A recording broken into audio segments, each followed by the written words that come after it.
하나님 말씀은 예레미야 44장 15절에서 30절까지 말씀입니다. 그리하여 자기 아내들이 다른 신들에게 분향하는 줄을 아는 모든 남자와 곁에 섰던 모든 여인, 곧 애굽 땅 바드로스에 사는 모든 백성의 큰 무리가 예레미야에게 대답하여 이르되, 내가 여호와의 이름으로 우리에게 하는 말을 우리가 듣지 아니하고 우리 입에서 낸 모든 말을 반드시 실행하여 우리가 본래 하던 것, 곧 우리와 우리 선조와 우리 왕들과 우리 고관들이 유다 성읍들과 예루살렘 거리에서 하던 대로 하늘의 여왕에게 분향하고 그 앞에 전제를 드리리라. 그때에는 우리가 먹을 것이 풍부하며 복을 받고 재난을 당하지 아니하였더니 우리가 하늘의 여왕에게 분향하고 그 앞에 전제 드리던 것을 패한 후부터는 모든 것이 궁핍하고 칼과 기근에 멸망을 당하였느니라. 여인들은 이르되, 우리가 하늘의 여왕에게 분향하고 그 앞에 전제를 드릴 때 어찌 우리 남편의 허락이 없이 그의 형상과 같은 과자를 만들어 놓고 전제를 드렸느냐? 예레미야가 남녀 모든 무리, 곧 이 말로 대답하는 모든 백성에게 일러 이르되, 너희가 너희 선조와 너희 왕들과 고관들과 유다 땅 백성이 유다 성읍들과 예루살렘 거리에서 분향한 일을 여호와께서 기억하셨고 그의 마음에 떠오른 것이 아닌가. 여호와께서 너희 악행과 가증한 행위를 더 참을 수 없으셨으므로 너희 땅이 오늘과 같이 황폐하며 놀램과 저주거리가 되어 주민이 없게 되었나니, 너희가 분향하여 여호와께 범죄하였으며 여호와의 목소리를 순종하지 아니하고 여호와의 율법과 법규와 여러 증거대로 행하지 아니하였으므로 이 재난이 오늘과 같이 너희에게 일어났느니라. 예레미야가 다시 모든 백성과 모든 여인에게 말하되, 애굽 땅에서 사는 모든 유다 사람이여, 여호와의 말씀을 들으라. 만군의 여호와 이스라엘의 하나님께서 이와 같이 말씀하시되, 너희와 너희 아내들이 입으로 말하고 손으로 이루려 하여 이르기를, 우리가 서원한 대로 반드시 이행하여 하늘의 여왕에게 분향하고 전제를 드리리라 하였은즉 너희 서원을 성취하며 너희 소원을 이행하라 하시느니라. 그러므로 애굽 땅에서 사는 모든 유다 사람이 여호와의 말씀을 들으라. 여호와께서 말씀하시되, 보라, 내가 나의 큰 이름으로 맹세하였은즉 애굽 온 땅에 사는 유다 사람들의 입에서 다시는 내 이름을 부르며 주 여호와의 살아계심을 두고 맹세하노라 하는 자가 없으리라. 보라, 내가 깨어있어 그들에게 재난을 내리고 복을 내리지 아니하리니 애굽 땅에 있는 유다 모든 사람이 칼과 기근에 망하여 멸절되리라. 그런즉 칼을 피한 소수의 사람이 애굽 땅에서 나와 유다 땅으로 돌아오리니 애굽 땅에 들어가서 거기에 머물러 사는 유다의 모든 남은 자가 내 말과 그들의 말 가운데서 누구의 말이 진리인지 알리라. 여호와의 말씀이니라. 내가 이곳에서 너희를 벌할 표징이 이것이라. 내가 너희에게 재난을 내리리라 한 말이 반드시 이루어질 것을 그것으로 알게 하리라. 보라, 내가 유다의 시드기야 왕을 그의 원수 곧 그의 생명을 찾는 바벨론의 느부갓네살 왕의 손에 넘긴 것 같이 애굽의 바로 호브라 왕을 그의 원수들 곧 그의 생명을 찾는 자들의 손에 넘겨주리라. 여호와께서 이와 같이 말씀하셨느니라. 아멘. 오늘 말씀은 여러분 이렇습니다. 우리가 한동안 정교인 수련회를 다녀오니라 새벽 말씀을 좀 건너뛰고 말씀을 좀 보게 됐는데 유다가 바벨론에게 멸망을 했습니다. 멸망을 하고 그때 어떤 일이 있었느냐? 유다에 있었던 사람들이 바벨론으로 잡혀가기도 했지만 도망간 사람들이 있었습니다. 애굽으로 피한 사람들이에요. 그러니까 요하난이라고 하는 사람을 중심으로 사람들이 애굽으로 도망을 친 사람들이 있었습니다. 근데 여러분 그 애굽으로 도망갔다는 사실 그 자체도 어떤 것이냐? 사실 그 불순종한 모습인 거죠. 왜냐? 하나님께서 예레미야를 통해서 어떻게 이야기하셨어요?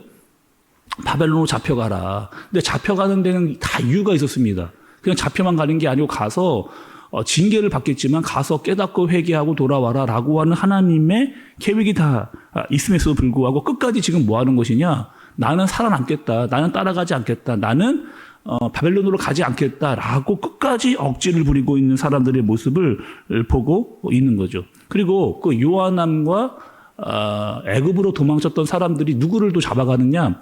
예레미야를 잡아갑니다. 그들이 잡아가서 지금 오늘 본문의 내용은 요나단과 그 사람들 그리고 잡혀갔던 예레미야가 서로 혈전을 지금 서로 말과 말을 막 대치하고 있는 그런 상황을 지금 이야기하고 있는 거죠. 예레미야가 요나단과 사람들에게 이렇게 이야기하는 거예요. 너희는 어떻게 하느냐? 정말 끝까지 불순종하는구나. 하나님이 너희에게 바벨론으로 잡혀가라 말씀했음에도 불구하고 끝까지 너희는 반항을 하면서 애굽으로 도망을 가는구나. 거기다가 뭐 했는 줄 아니? 너희는 지금 우상까지 섬기고 있는 그 모습을 지금 보여주고 있는 겁니다. 마침내 하나님의 진노가 너희에게 임할 것이다 라고 말씀을 해주시는 거죠. 또 애굽으로 왔던 사람들은 이렇게 이야기를 하는 거예요. 예레미야에게 뭐라고 이야기를 하느냐? 아니 우리가 이렇게 된대. 그러니까 이런 거죠. 유다 민족이 망하게 된 데는 이유가 다 있다는 거예요. 근데 그 이유는 무엇이냐?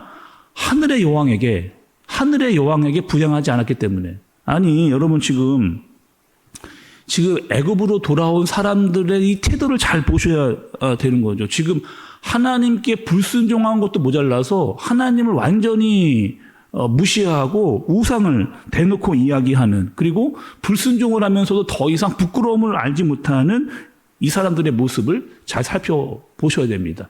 17절 여러분 중후반부를 여러분 좀 보시겠어요? 이렇게 이야기를 합니다. 하늘의 여왕에게 분향하고 그 앞에 전제를 드리리라. 그때에는 우리가 먹을 것이 풍부하며 복을 받고 재난을 당하지 아니하였더니, 이렇게 이야기하죠. 그때 우리가 우상을 믿을 때가 있었는데 하늘의 여왕을 따를 때가 있었다. 그때 정말 잘 나갔고 먹을 것이 많았고 문제가 없었고 재앙도 없었다. 그런데 우리가 이렇게 애굽까지 쫓겨온 것은 하나님 때문이 아니고 지금 하늘의 여왕 때문이다. 이렇게 제대로 그 우상을 섬기지 않았기 때문이다 라고 이야기를 하는 겁니다. 이제 여러분 유다가 멸망하고 애굽으로 도망 온 사람들의 마음 가운데는 어떠한 상태냐? 하나님을 완전히 떠나버린, 하나님을 완전히 기억하지 않고 있는, 그리고 하나님을 완전히 외면하고 있는 사람의 모습의 태도를 이들이 그대로 지금 보여주고 있는 겁니다. 사실 여러분 우리가 기억하시는 대로 여호수아에서 어떻게 이야기를 했느냐? 여호수아가 이렇게 이야기를 했습니다.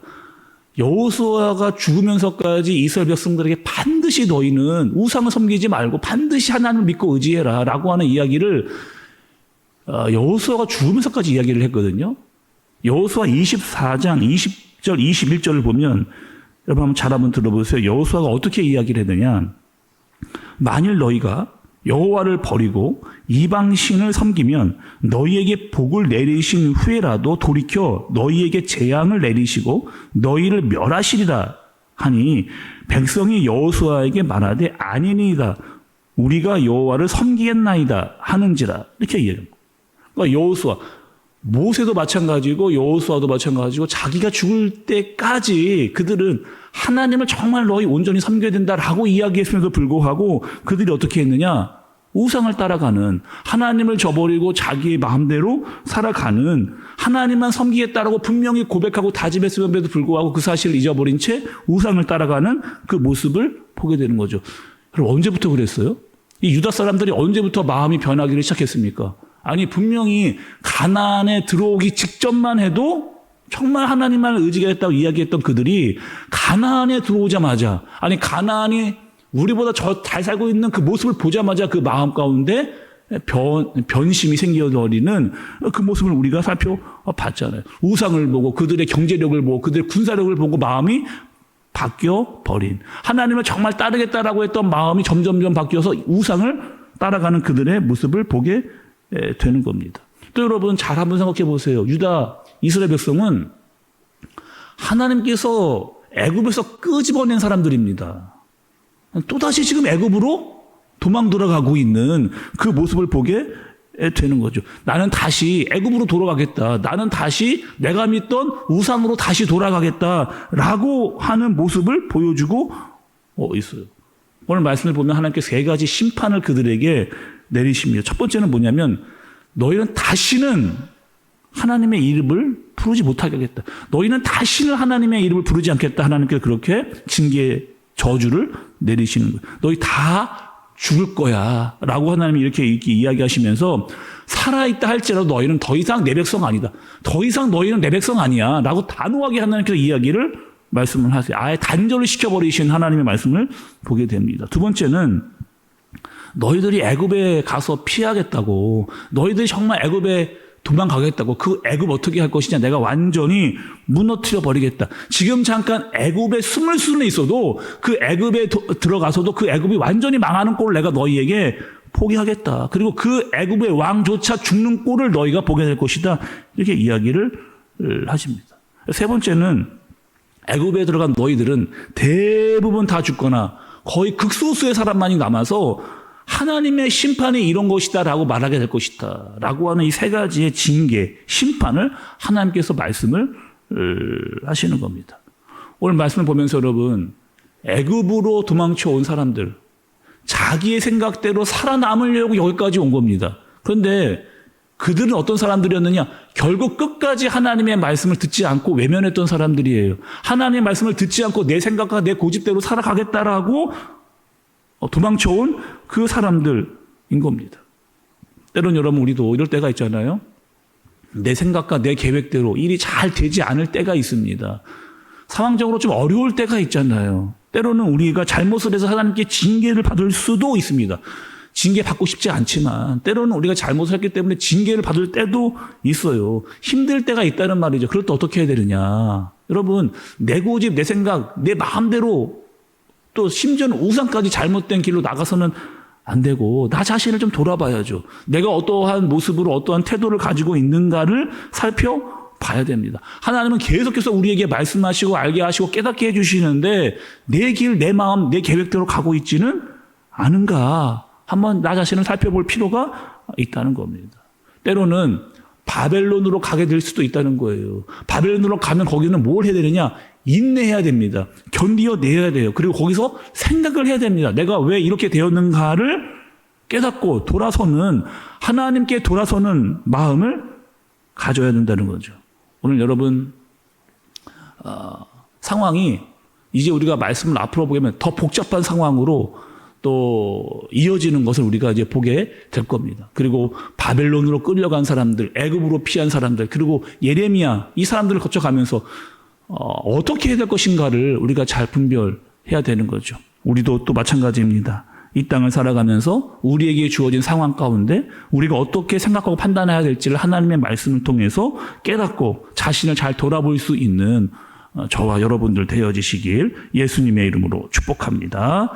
기도하겠습니다. 하나님 아버지, 때로는 우리의 상황이 어려울 때가 있습니다. 그러한 상황일 때 내 생각과 내 고집대로만 가지 않고 하나님의 말씀이 정말 무엇인가를 깨달을 수 있도록 인도해 주옵소서. 고난의 시기라면 인내할 수 있도록 인도해 주시고 그 인내 가운데 하나님의 뜻을 발견하는 우리가 되어지도록 인도하여 주옵소서. 예수님의 이름으로 기도드리옵나이다. 아멘.